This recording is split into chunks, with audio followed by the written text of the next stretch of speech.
पडलेले बघितलेले आणि एवढं डेंजर म्हणजे काय काय करतात ना व्हिडिओ करतात ते खूप अशी व्हायरल झालेले व्हिडिओ.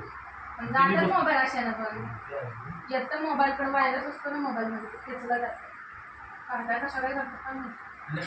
अशा काय विजा कडकड असेल ना डायरेक्ट फ्लॅट मोडला टाकायचं. फ्लॅट मोड स्विच ऑफ ह्या 2 गोष्टी करायच्या.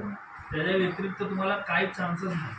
कारण की जरी तुम्ही नेट बंद केलं तरी तुमचं हे सुचू घेतं. म्हणून ते म्हणतात ना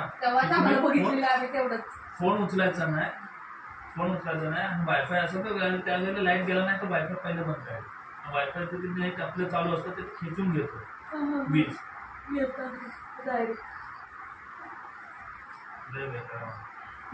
बाकी सगळं चालतं. पाऊस पडून दे काय वाटत नाही. पावसाळा पडल्यावर काय वाटत नाही. ते विजा आणि वादळ 2 गोष्टी आहेत ना डेंजर. अरे दादाच्या साखरपुड्याला मोठा विषय झाला होता. दादाचा साखरपुडा आमची बिल्डिंग मध्ये अशी इकडे एक बिल्डिंग आहे इकडे बिल्डिंग आहे मध्ये फक्त मंडप. हा जेवढे चिपळूणात जेवढ्या जणांचे काय कायचे लग्न होती किंवा काय कायचं बाबा उद्घाटन केलेलं होतं. एस मोबाईलवाल्याचं खेळीत उद्घाटन होतं. काय काय मॉमेडियन होते त्यांचं काहीतरी मोहल्ल्यामध्ये तिथं मस्त मंडप टाकला होता आणि तिथं जेवणाचं होतं. सगळ्यांचं उडालं. म्हणजे ते एस मोबाईलवाल्यांचं तर खुर्च्या रस्त्यावर असे तुकडे झाले होते. एवढं वादळ सुटलं होतं.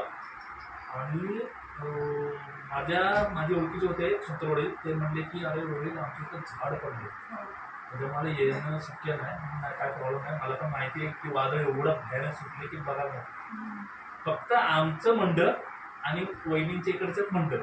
कारण की वहिनींचं इथं असं घर आहे तिकडं वादळ होतं इथं मध्ये थांबलं त्याच्यामुळे इकडं वाऱ्या मंडपला हलता आला नाही.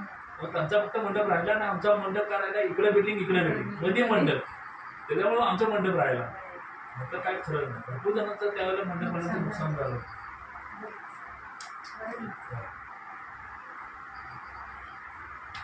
लग्नामध्ये म्हणून म्हणतात ना बाबा पावसाळ्यात नको त्याचं कारण हे आहे.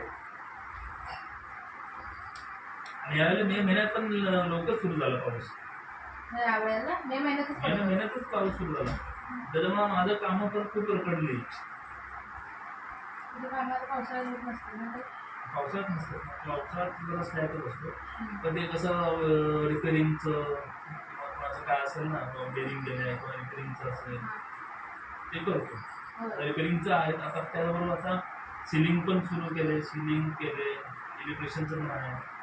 2-3 असे हे करतात. हळूहळू वाढवत चालणार आहे. एकावरच काम चालणार नाही. जे राहिले की ते पण आपल्याला बरं तर म्हटलं तर काम भेटलं तरी बसेल. आणि माणसं आहेत आपल्याकडे. वेल्डिंगचं माणसं आहेत की आपल्याकडे. माणसं जसं कुठलं काम पाहिजे तुम्हाला बजेट परवडलं. मटेरियल मी तर देणार. मटेरियल आपल्याला चांगलं आहे. बिल्डिंग करणार असं त्याचं काम मी बघूनच मी कॉन्टॅक्ट घेतलेलं की बाबा तुझं काम होऊ दे. असं काम आहे ना चांगलं आहे. मग मी मटेरियल आपलं दिलं बाबा तू हे काम कर असं कर.